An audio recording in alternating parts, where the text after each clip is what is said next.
अली अमीन गंडापुर पश्तून भाइयों में नफरत फैला रहे हैं। कमर जमान कायरा।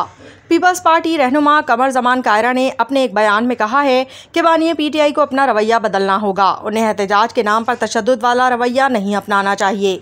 उन्होंने कहा कि पीटीआई को ऐसी मनफी सोच की मजम्मत करनी चाहिए।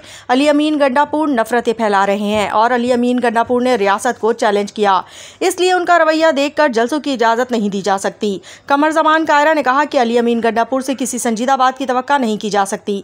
बानिए पीटीआई ने कहा था कि जेल में चला गया तो ज़्यादा खतरनाक हो जाऊंगा और बानिए पीटीआई की ये बात दुरुस्त साबित हुई। सियासत में नफरत ज़्यादा हो गई है।